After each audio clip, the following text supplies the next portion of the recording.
El medio de comunicación Ecuador en directo realiza una entrevista al ex candidato a la presidencia Andrés Arauz. Vamos a ver cómo se desenvuelve esta entrevista con parte de lo que dijo el ex candidato Andrés Arauz y posteriormente lo comentamos. Bueno, sí, estaba un poco concentrado en trabajar, en tratar de enfocarme en asuntos internos, ¿no es cierto?, de nuestro movimiento. Pero bueno, creo que es momento de poner la cara al país respecto a algunos de los asuntos fundamentales que hay que abordar, ¿no? Tenemos un gobierno que está obsesionado con su consulta popular como una estrategia de campaña y que cada vez va debilitando su posición. ¿Cuál es el peligro de esto? Que un gobierno que se ve arrinconado por sus propias contradicciones, por su falta de resultados, por su incapacidad de dar respuestas a la gente, empieza a tornarse un poco más violento y preveemos que puede haber una nueva fase de persecución política como una simple excusa ante su incapacidad de gestión.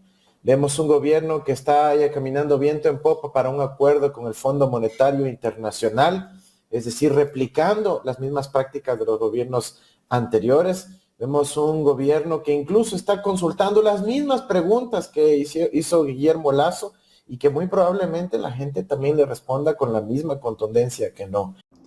La primera cosa que hay que puntualizar aquí, y no solamente se ha dicho en medios de comunicación alternativos y medios de comunicación digitales, es que en efecto el gobierno te sigue mintiendo y tú le sigues creyendo. Las preguntas, varias de las preguntas que se vienen en la consulta popular ya se hicieron. Y sin embargo, tú sigues pensando que es la solución a la situación en la que está viviendo el país. Esto que está diciendo el ex candidato a la presidencia Andrés Arauz simplemente corrobora algo de lo que ya se viene hablando en medios alternativos y que no te van a decir los medios tradicionales.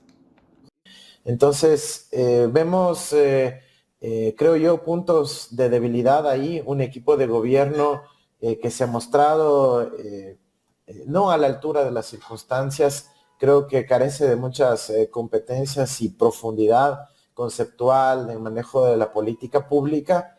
La Corte no ha sido un buen filtro, si bien algunas de las preguntas se negaron, hay otras que, por ejemplo, son absolutamente claves para el país. Me refiero a las preguntas en el casillero D y en el casillero E. En la D y en la E, la Revolución Ciudadana, yo personalmente, además, tenemos una posición absolutamente contundente y clara que debe ser no. Habla de las preguntas D y de las preguntas E.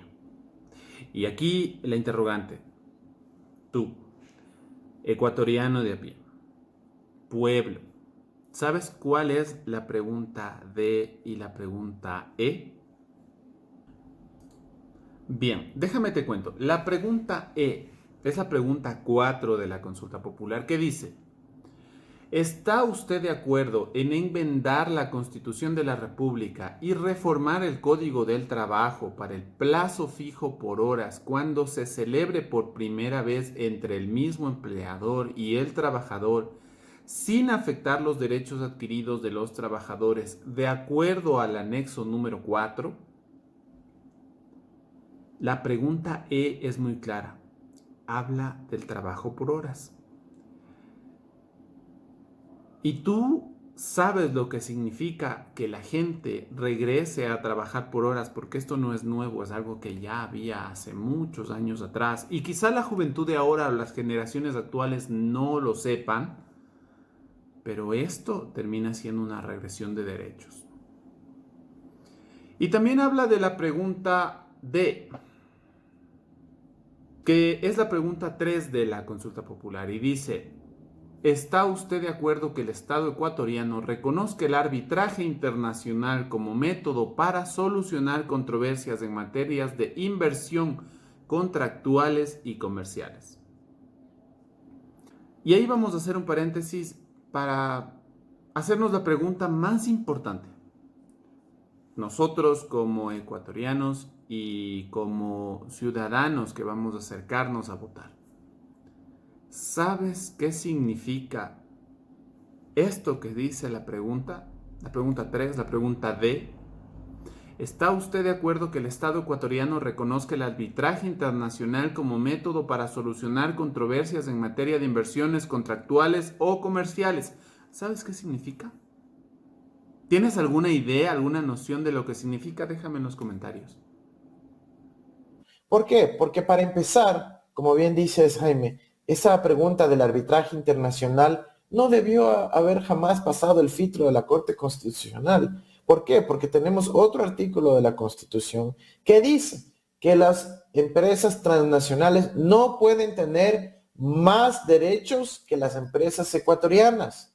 Y sin embargo, lo que están permitiendo es que ahora las empresas transnacionales puedan enjuiciar al Estado ecuatoriano sin que el Estado ecuatoriano les pueda enjuiciar en el exterior, mientras que ese derecho no van a tener las empresas ecuatorianas, no van a tenerlo. Entonces eso genera una asimetría, una injusticia, una desigualdad, y eso viola la Constitución.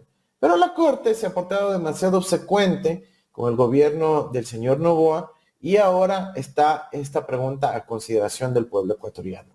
Hay que votar no en esta pregunta con contundencia, con fuerza, porque estamos defendiendo al Estado ecuatoriano, no a un político, no ni siquiera a un gobierno, no a una gestión. Estamos defendiendo a la República del Ecuador. Bien, hasta aquí vamos a ver esta parte del video. Déjame en los comentarios qué opinas. Y nos vemos en el siguiente video para seguir analizando algo más de lo que dice el ex candidato a la presidencia, el economista Andrés Arauz.